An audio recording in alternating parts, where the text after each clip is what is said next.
Olá, meus irmãos, a paz do Senhor Jesus Cristo. Quero nesse momento desejar a você, dependendo do horário que você está vendo esse vídeo, um bom dia ou uma boa tarde ou uma boa noite, talvez até uma boa madrugada. Estamos aqui então dando início ao estudo das lições da Escola Bíblica Dominical escrita pela CPAD. Nesse terceiro trimestre de 2021, nós iremos estudar, e você está vendo aí na tela, nós iremos estudar a revista que tem como o título O Plano de Deus para Israel em meio à infidelidade da nação, as correções e os ensinos divinos no período dos reis de Israel. Essa lição, como a maioria já sabe, as lições da CPAD, ela tem 13 lições ao longo desses 3 meses. Iremos estudar 13 lições. A primeira dela tendo como título a ascensão de Salomão e a construção do templo, né? A segunda lição tem o título O Reino Dividido, Jeroboão e Roboão. A terceira lição é Acabe e o profeta Elias. A quarta lição tem o título Elias e os profetas de Aserá e Baal. A quinta lição tem o título O Reinado de Acasias. Você está vendo aí também na tela. A sexta lição é o profeta Elias e Eliseu, seu sucessor. Nós temos a sétima lição, que tem o título O Ministério de Eliseu. Nós temos a oitava lição, que tem o título Naamã é curado de lepra. Nós temos a nona lição, O Reinado de Joás. A 10ª lição tem o título O Cativeiro de Israel, Reino do Norte. A 11ª lição tem o título O Reinado de Ezequias. A 12ª lição tem o título O Reinado de Josias. E a última lição, lição de número 13, será O Cativeiro de Judá. Então, meus amados, ao longo desses 3 meses nós estaremos aí estudando essas 13 lições que vai versar sobre o tema que abrange todo o trimestre, o plano de Deus para Israel em meio à infidelidade da nação e as correções e os ensinos divinos nesse período dos reis de Israel. Vale aqui deixar como na lição introdutória a pessoa, que fez o comentário. Então, essa revista foi comentada pelo pastor Cleiton Palmerim. Aqui tem um pequeno resumo daquilo que ele galgou ao longo da sua vida acadêmica, Ele é doutor e mestre em teologia. Ele é membro do Conselho Geral do RAI, Rede Assembleiana de Ensino. Ele é autor de diversas obras editadas pela CPAD. Ele é diretor da Faculdade Refidim e do Colégio Seuduc, Joinville, Santa Catarina. Ele também é editor executivo da revista Repas, SEC e CGADB. Ele é pastor auxiliar na Assembleia de Deus em Joinville, Santa Catarina. Você está vendo aí a foto do nosso amado irmão pastor, homem de Deus, que é o comentarista desta lição. Nós vamos aqui então para o título da nossa lição. O título da lição então de hoje, do dia 4 de julho de 2021, tem o tema A Ascensão de Salomão e a Construção do Templo. Esse aí é o tema, você está vendo, é o tema da lição de hoje. Nós temos aqui alguns pontos, o objetivo. Nós temos o objetivo geral e os objetivos específicos, você está vendo aí na tela. O objetivo geral é expor a necessidade de permanecer em comunhão com Deus, expor a necessidade de permanecer em comunhão com Deus. Os objetivos específicos são sempre 3, que ao longo do estudo da revista deve ser alcançado. O primeiro deles você está vendo aí na tela, evidenciar as virtudes de Salomão. A segunda é destacar o comportamento orgulhoso de Salomão no fim da sua vida. E o terceiro objetivo específico é apontar os feitos de Salomão. Amém? Então nós teríamos aqui as revistas da CPAD sempre são divididas em 3 tópicos. Você está vendo aí na tela. Então o primeiro tópico é a sabedoria de Salomão, dividida em 3 subtópicos. Que o primeiro subtópico é a virtude de Salomão. O segundo subtópico é o sábio pede sabedoria. E o terceiro subtópico do primeiro tópico é a sabedoria na prática de vida. O segundo tópico é a consolidação do poder. Esse tópico ele vai se dividir também em 3 subtópicos, que é a glória do reino de Salomão. O segundo subtópico é o orgulho precede a honra, ou a ruína, desculpa. O orgulho precede a ruína. Esse daqui, no caso, ele é dividido apenas em 2 subtópicos. O terceiro tópico, com seus subtópicos, o terceiro é a construção do templo. O primeiro subtópico é o nobre propósito de Salomão. O segundo subtópico é o templo do Espírito Santo. E o terceiro subtópico é a glória do Senhor.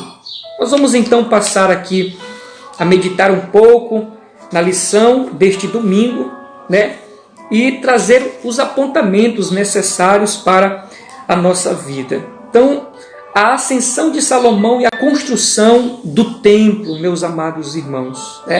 Vale aqui nesse momento ressaltar que Deus, ao longo da história do seu povo, ele levantou homens para conduzir o seu povo, para guiar o seu povo.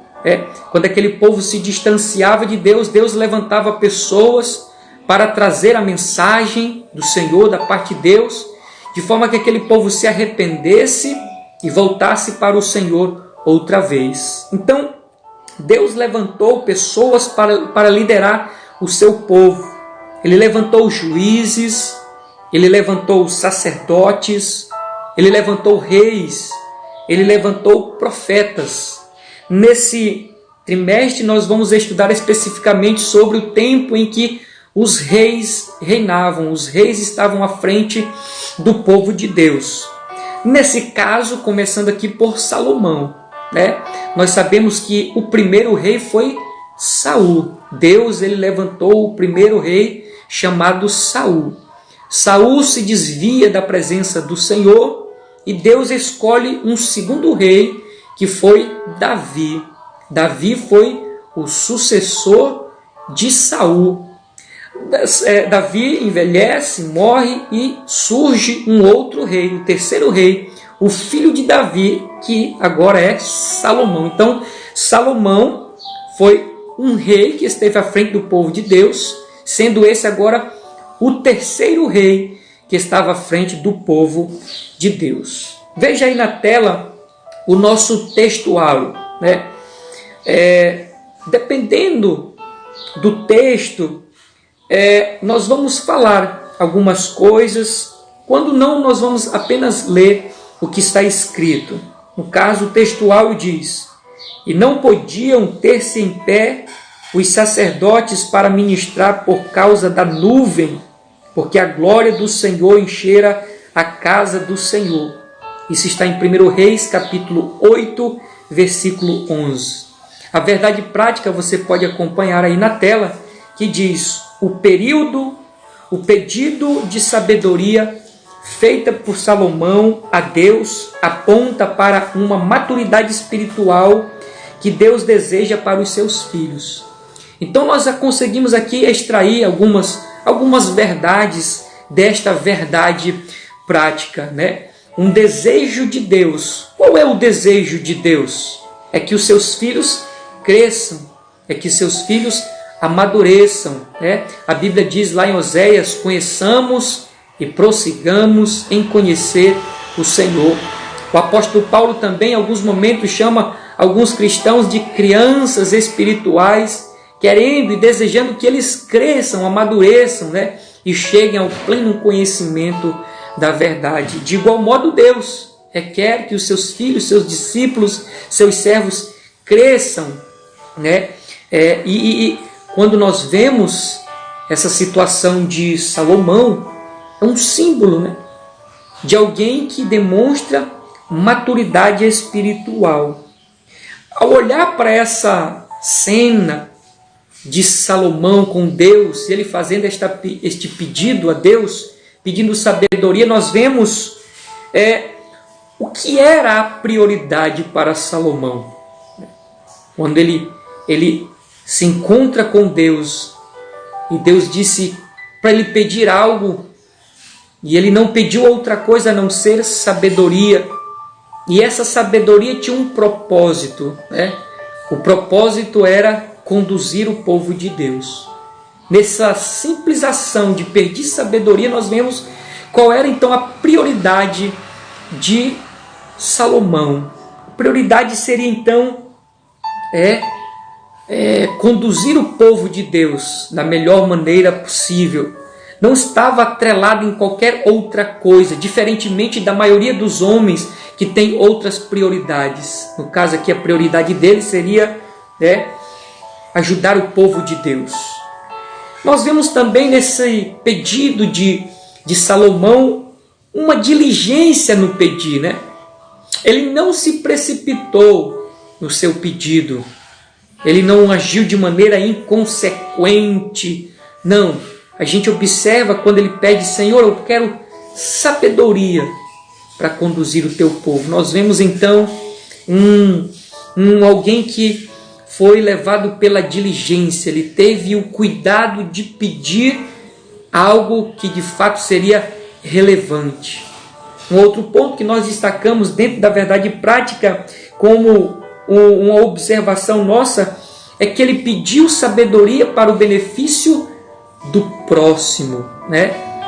Quantas vezes, ou será que nós temos pedido algo para Deus que vai refletir em benefício para o próximo?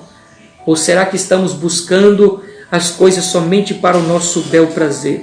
Até então o apóstolo Tiago nos adverte a respeito disso, que muitas das vezes nós pedimos algo para Deus e não recebemos, porque pedimos mal para nos esbanjarmos.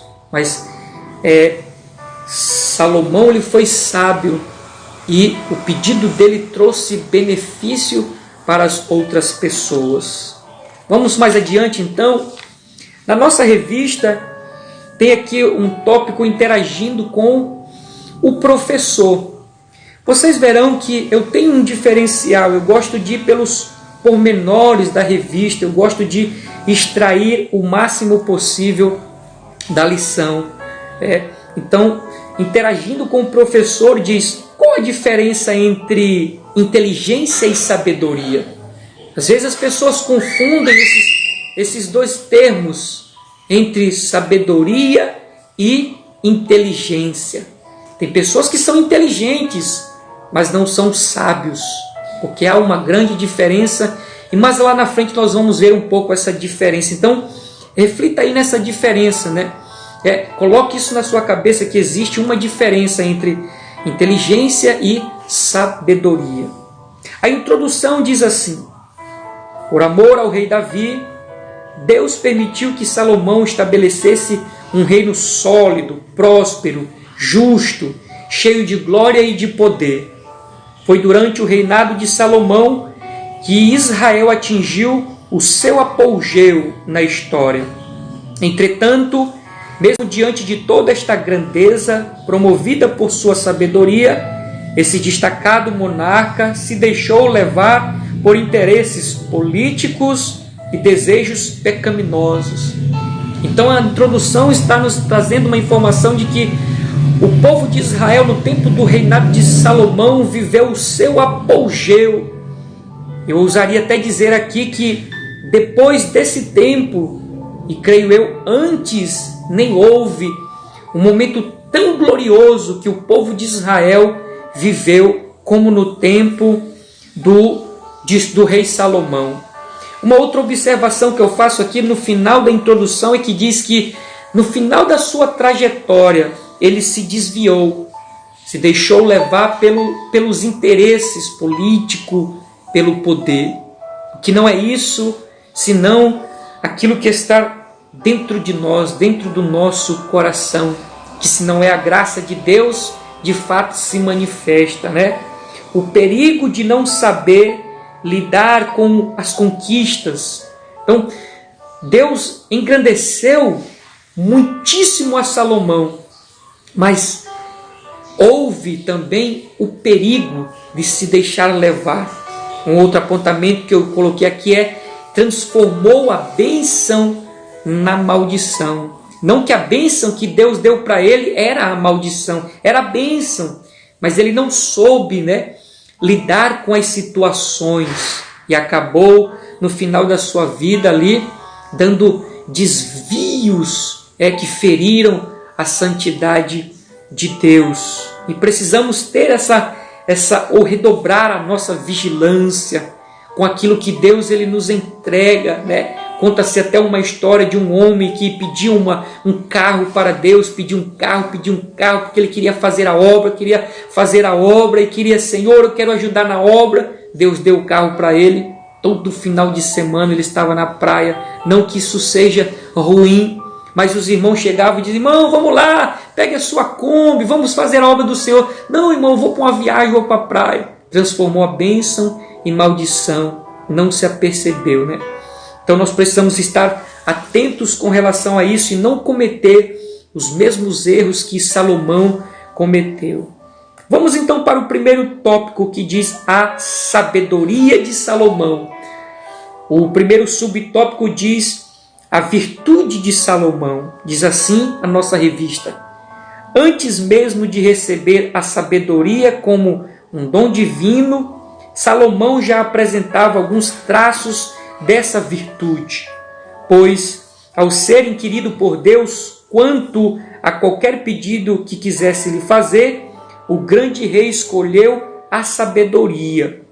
Então, eu acredito que a maioria de nós percebemos isso, que Salomão ele pediu sabedoria, mas o ato dele pedir sabedoria já dá ali uns traços de que ele tinha algumas virtudes, algo que o fazia virtuoso. Nós dizemos que Salomão ele foi sábio já até na hora de pedir. Uma outra observação que eu faço aqui é que a lição diz que a sabedoria é como um dom. Então, ele tinha uma sabedoria humana, mas precisava de uma sabedoria divina. Essa sabedoria divina a Bíblia chama como um dom. Continuando aqui a leitura da nossa lição, diz que o grande rei escolheu a sabedoria do que se depreende o quanto já era sábio. Ora, se fosse ganancioso, pediria dinheiro. Se fosse orgulhoso, pediria glória. Se fosse vaidoso, pediria muitos dias de vida. Se fosse vingativo, pediria a morte dos seus inimigos.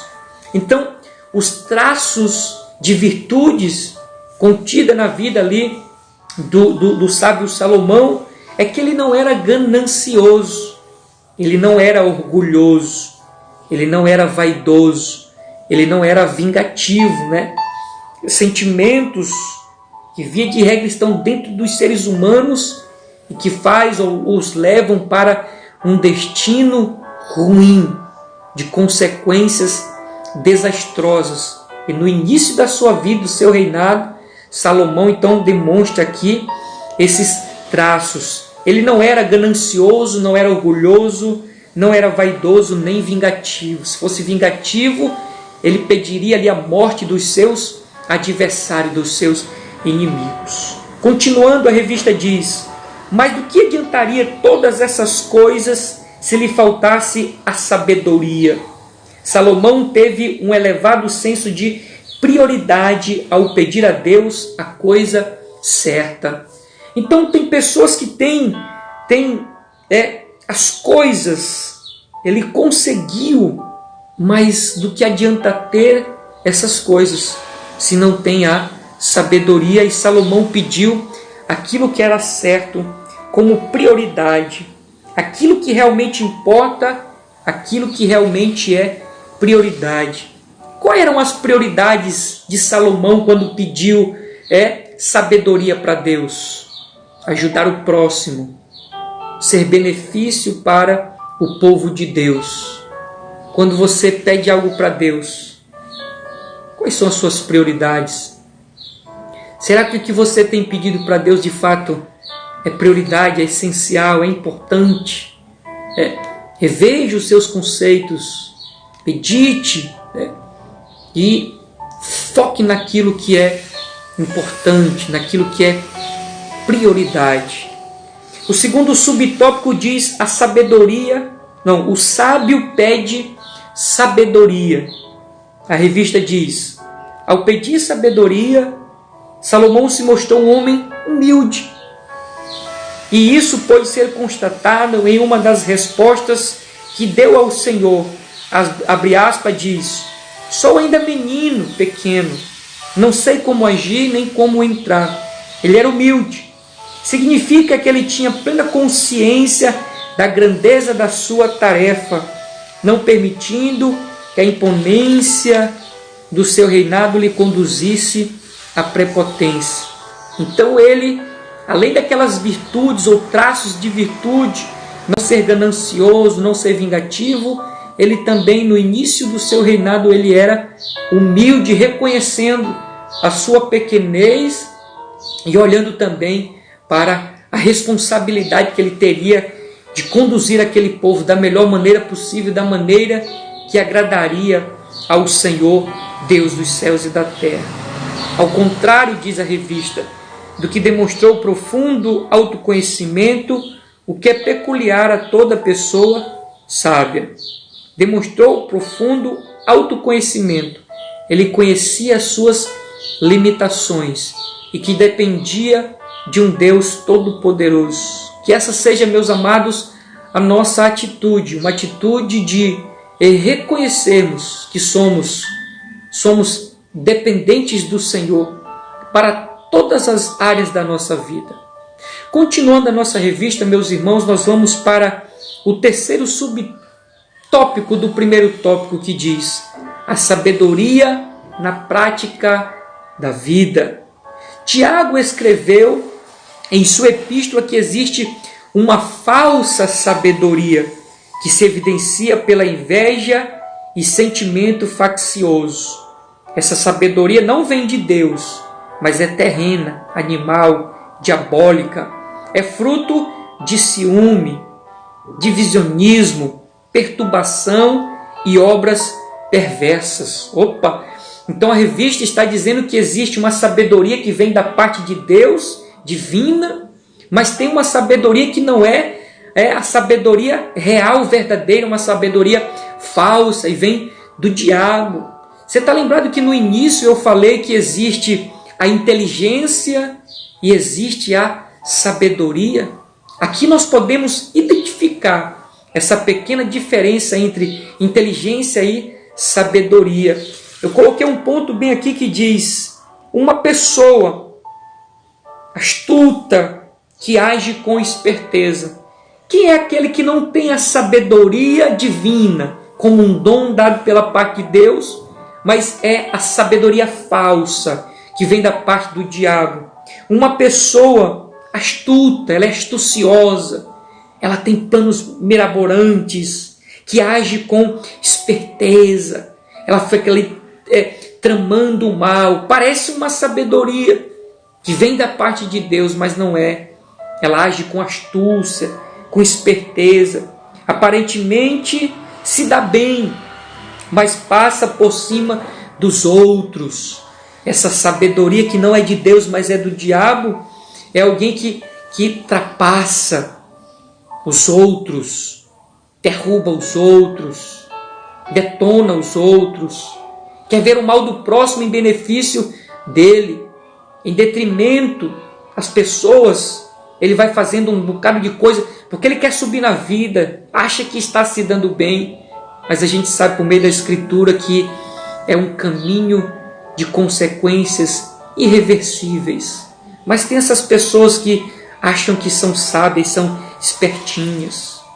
A revista continua dizendo: no entanto, o apóstolo asseverou que se alguém não tem sabedoria, peça a Deus, que a todos dá liberalmente. Isso está em Tiago, no capítulo 1, versículo 5. Tiago então diz: se alguém quer sabedoria, peça a Deus, que dá. Essa foi a atitude de Salomão. Deus disse: peça. E ele disse: Senhor, me dê sabedoria.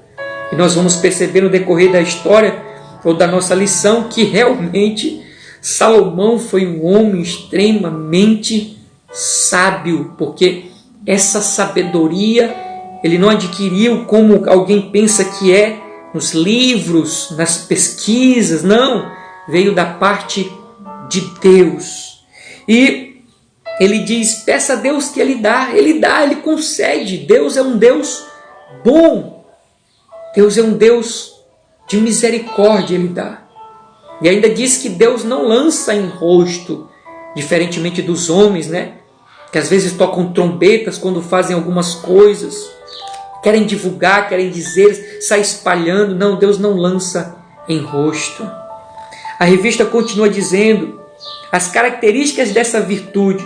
Então, a falsa sabedoria é alguém que age com astúcia, é alguém que age é sorrateiro, ele quer derrubar os outros. Mas a sabedoria que vem do alto, vem da parte de Deus, ela é recheada de pureza, como diz aqui a lição: pureza, pacificação, prudência, benevolência, misericórdia, os bons frutos, a imparcialidade e a sinceridade. O que seria tudo isso? A pureza, alguém que age sem mentiras, é puro, é simples, não age com mentira, é sábio. Alguém que é sábio e tem a característica da pacificação, vence sem pesar. É uma pessoa que vence sem passar as pessoas para trás. É pacífico, tem paz no seu coração. A prudência como característica de alguém sábio, é alguém que sabe esperar, sabe que vai chegar, vai acontecer, não precisa se desprender, se descabelar, não precisa ultrapassar, tomar atitudes, né, que vão trazer consequências ruins. Não, ele sabe esperar, ele é prudente. Quando nós olhamos para benevolência, aquele que é sábio faz o bem sem nada em troca. Alguém que é sábio faz o bem por fazer, porque a alegria, o prazer dele é ver alguém ser abençoado. Ele não espera nada em troca, receber nada em troca. De igual modo, você sabe como Deus fez conosco. Ele nos amou sem esperar. É um amor incondicional. Alguém que é sábio é alguém que faz o bem, alguém que é benevolente, faz o bem sem esperar receber. Alguém que é misericordioso, alguém que se compadece dos outros. Aquele que adquire sabedoria da parte de Deus é alguém que é misericordioso. Ele tem misericórdia, ele sente a dor do próximo, a dor das outras pessoas. Tem aqui a imparcialidade. A imparcialidade é aquele que é justo. Quem é sábio é imparcial, é justo. Ele não age com injustiça. Observa que essas características, essas virtudes que complementam a sabedoria são exatamente aquilo que nós encontramos em Deus: puro, pacificador, prudente, benevolente, misericordioso, imparcial, aquele que age com justiça. E a sinceridade, aquele que anda na verdade, não tem mentira, não tem engano nele. Nós vamos mais adiante na nossa lição. O segundo subtópico é a consolidação do poder. O primeiro subtópico diz a glória do reinado de Salomão. E diz assim a palavra do Senhor, ou no caso a revista.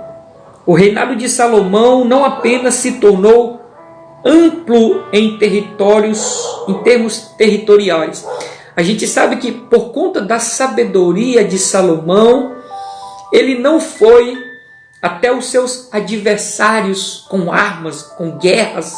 Não, ele foi no diálogo, na diplomacia, e ele foi conquistando as terras aos redores ali de Israel. É o que diz a lição, que esse reinado não era apenas amplo em seus territórios, mas foi firmado e estabelecido em paz e em justiça.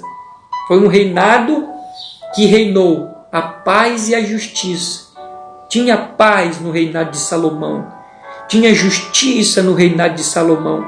Diferentemente do reinado de Davi, até então, Davi tentou construir o templo. E Deus diz, não, as suas mãos estão manchadas de sangue. Ou seja, foi um homem que teve muitas guerras, muitas pessoas foram mortas, Mas Salomão não. Foi um reinado que tinha justiça e tinha paz. Continuando aqui a lição diz, o povo de Judá e Israel tinha tanta fartura e viviam em tão boas condições que podiam até festejar e se alegrar. Isso está em 1 Reis 4:20. Todos os governos, quando administrados sobre essa premissa, qual premissa? Da paz e da justiça. Todos os governos, quando administrados sobre essas premissas da paz e da justiça, se tornam duradouros, trazendo ao povo paz e segurança. Então, quando um governo, um Estado, uma nação decide reger o seu governo nessas premissas da paz e da justiça, ali o povo festeja, o povo se alegra, o povo vive em abastança. Nós poderíamos até aplicar também no sentido pessoal, no sentido individual. Quando o indivíduo pauta a sua vida na paz e na justiça, ele tem uma vida duradoura, ele tem uma vida próspera, uma vida abençoada. Por que isso é real? Porque é princípio da palavra de Deus, e os princípios da palavra não erram, não falham. Então, paute a sua vida, querido amigo, irmão, você que me escuta nesta manhã, paute a sua vida, nesses princípios ou virtudes da paz e da justiça. Paute os princípios da sua vida, ou a sua vida nesses princípios da paz e da justiça.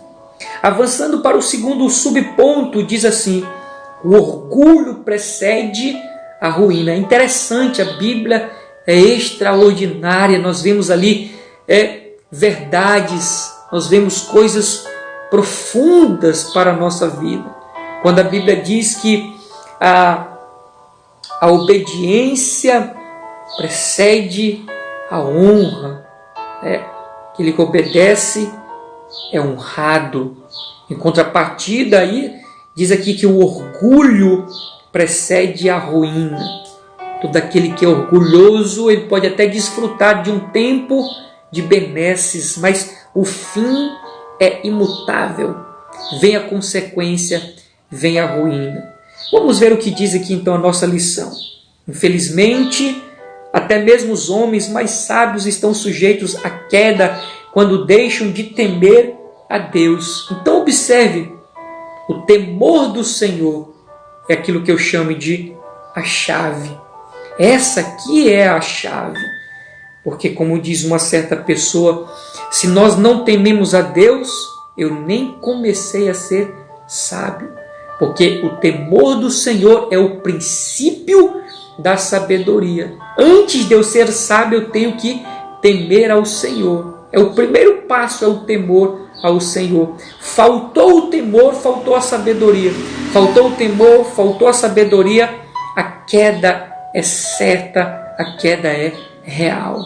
Eu posso até identificar a bancarrota da igreja hoje em dia, porque que a igreja ela está convulsionando, porque a igreja ela está no estádio vegetativo, porque faltou o temor de Deus. As igrejas estão perdendo o temor de Deus, e isso se aplica ao indivíduo, ao crente, né? Quando perde o temor de Deus, ele afunda, ele cai, ele é destruído. Assim aconteceu com este homem. Continuando a leitura da nossa revista, ela diz: o povo de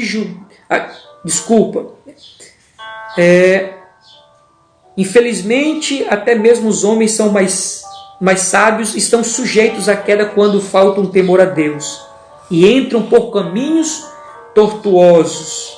Os desvios de Salomão foram chegando aos poucos, à medida que fazia pequenas concessões em seu coração e estabelecia acordos com chavos políticos, e deterioraram sorrateiramente seus valores espirituais. Salomão enganou a si mesmo pela ganância e pela sede do poder, que deixou invadir o seu coração, sua vontade.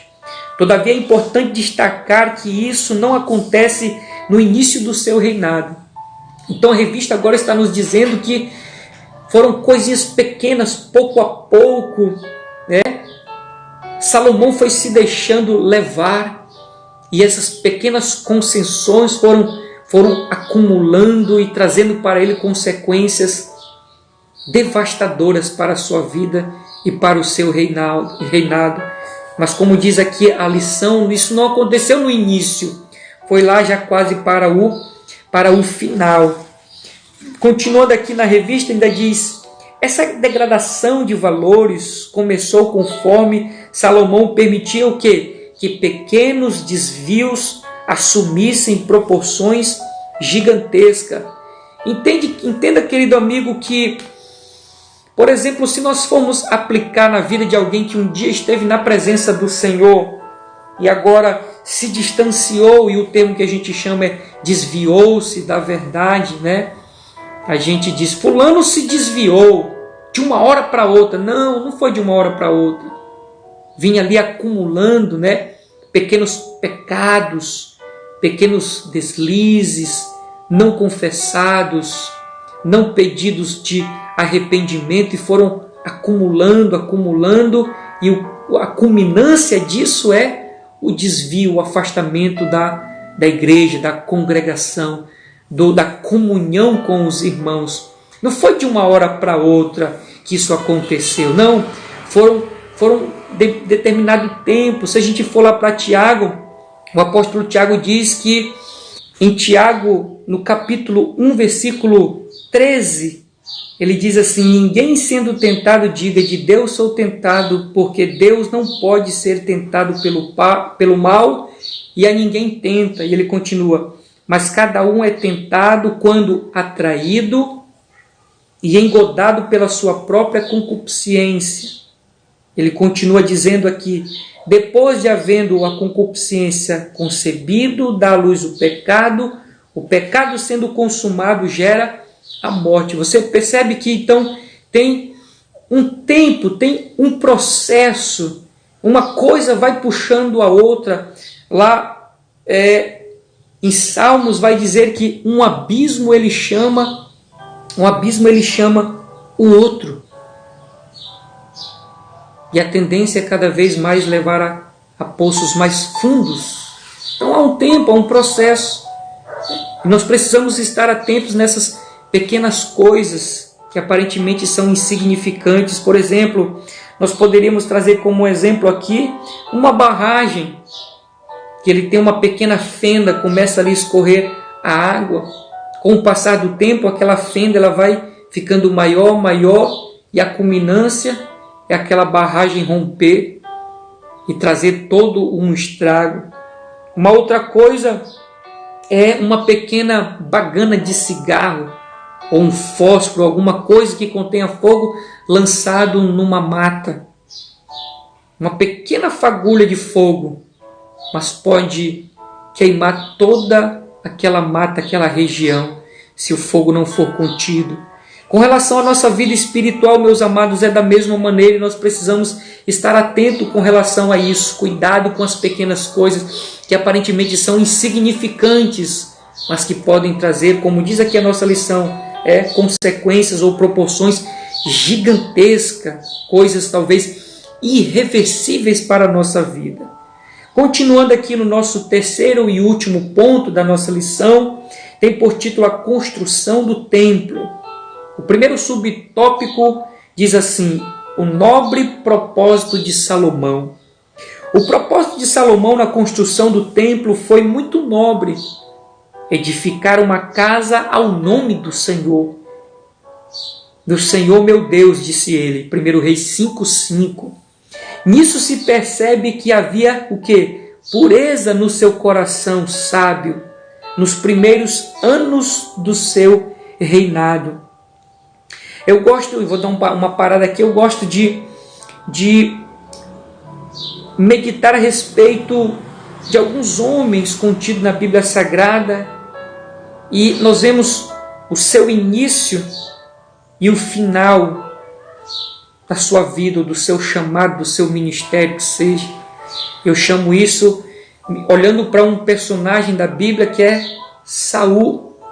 Saul, os irmãos sabem que foi um homem não escolhido pelo povo. O povo desejou um rei, mas quem escolheu foi o próprio Deus. Deus foi quem escolheu Saul.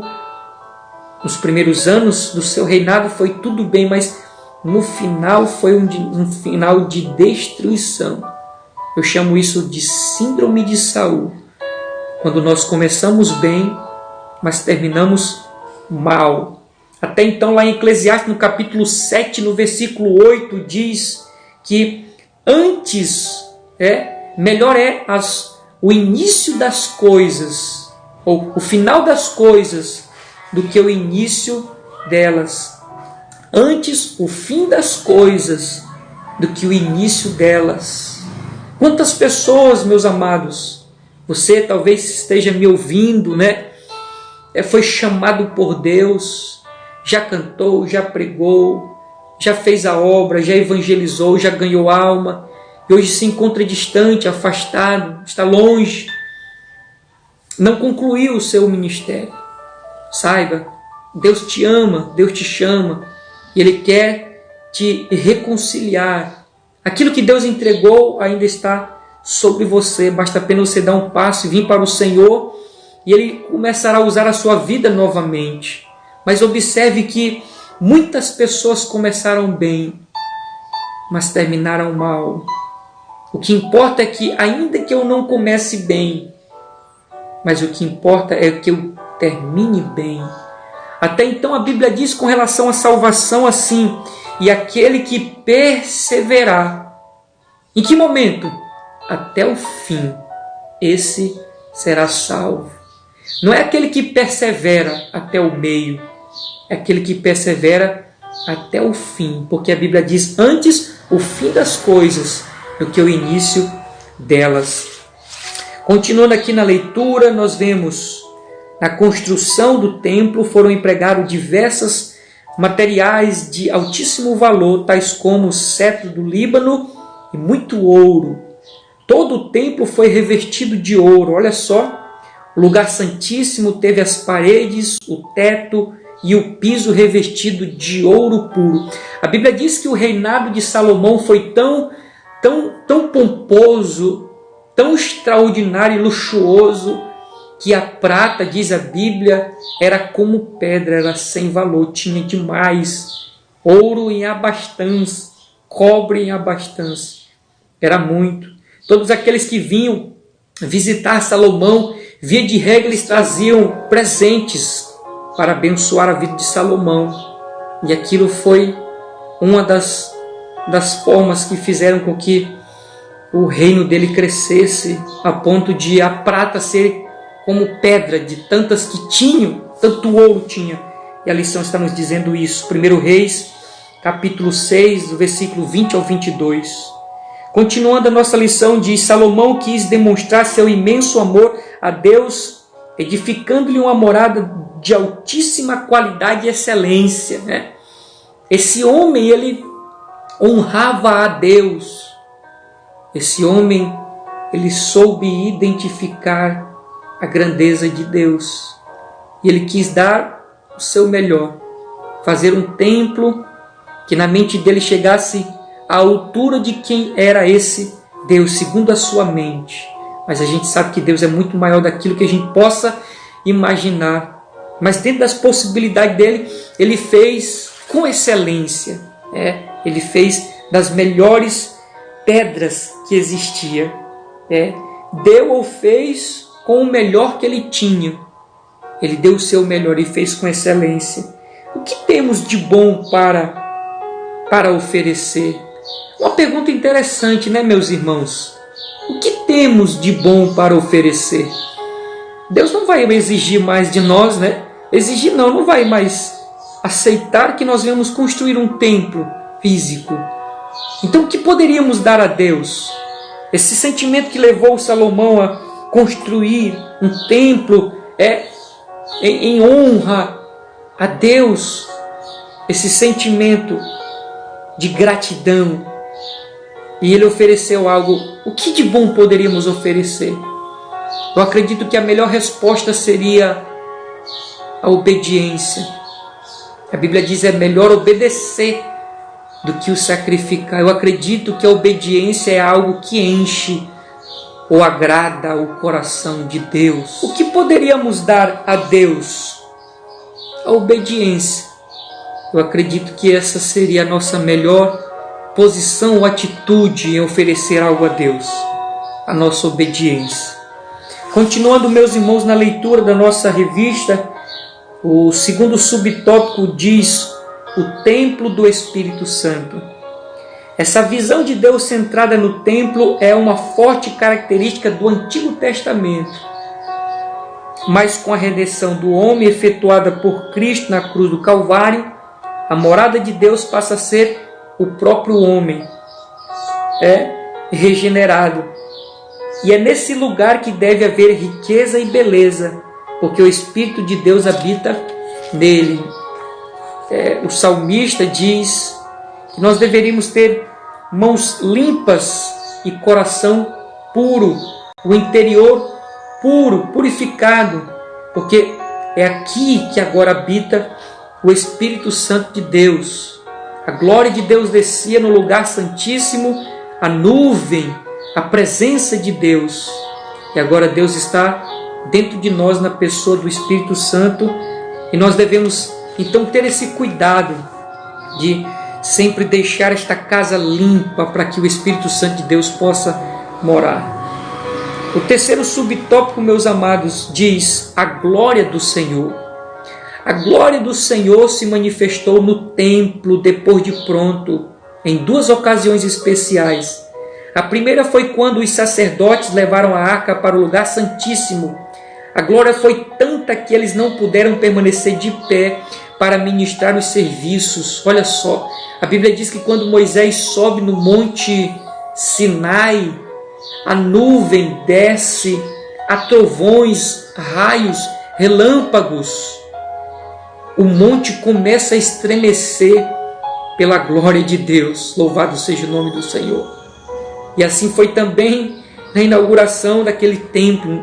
Os sacerdotes não conseguiram ficar de pé. Tamanha era a glória e a presença de Deus naquele lugar. Continuando, a alegria e o temor da presença de Deus fizeram Salomão proferir uma das mais belas orações da Bíblia. Isso está em 1 Reis, capítulo 8, do 22 ao 53. Depois você pode conferir aí na sua casa, você pode pausar o vídeo e ver esta oração que Salomão pronunciou por esta cena que ele estava vendo. Continuando, da oração que reconheceu a grandeza e o senhorio, o poder, a misericórdia e o amor de Deus sobre todas as coisas. A segunda ocasião em que a glória do Senhor se manifestou foi quando Deus respondeu a Salomão na inauguração do templo. Isso está em 2 Crônicas, capítulo 7, do 1 ao 3. Desta vez, além da glória, desceu também o fogo do céu e consumiu o holocausto e os sacrifícios, como forma de que Deus estava recebendo aquilo que eles estavam fazendo. Meus amados, como é bom quando nós temos a resposta de Deus, de que as nossas atitudes estão agradando ao Senhor Jesus Cristo. Se pudéssemos deixar aqui um conselho, vivamos no centro da vontade de Deus, do querer de Deus, e assim o coração do Senhor se alegra. Vamos ler aqui apenas a conclusão. Diz: nunca houve na terra um homem com tanta sabedoria como Salomão, de fato sim, e que soubesse empregá-la com justiça e correção durante os anos do reinado. Esse grande rei de Israel, em seu governo, proporcionou ao povo de Deus um longo período de paz, harmonia e prosperidade. É tudo que o homem busca, né, meus amados? Paz, harmonia e prosperidade. Via de regra, precisamos nos atentar que essa prosperidade não é da maneira lógica como o mundo diz. Prosperidade é ter dinheiro, não. Eu tenho uma conclusão ou uma frase que diz que prosperidade é você saber viver com aquilo que você ganha, com aquilo que você tem. Quantas pessoas ganham 15 mil, 20 mil reais e vivem atoladas em dívidas, os prestação chegando em casa, cobrando os cobradores, chegam os boletos, não tem paz, não é feliz, não tem harmonia, não é próspero. Prosperidade é ter a presença do Espírito Santo em nós e saber viver com aquilo que nós temos para a glória de Deus. Ele usou sua sabedoria tanto para consolidar seu poder, quanto para construir um majestoso templo para morada e culto a Deus. Nós iremos ver mais para frente algumas coisas relacionadas a isso, meus amados. Então, essa foi a nossa primeira lição do terceiro trimestre do ano de 2021. Espero que essa lição, esses assuntos tratados hoje, tenham servido para a sua vida, para a sua edificação. Que Deus abençoe sua vida, sua casa, seus planos, seus projetos. Fique na paz do Senhor e até a próxima, em nome de Jesus.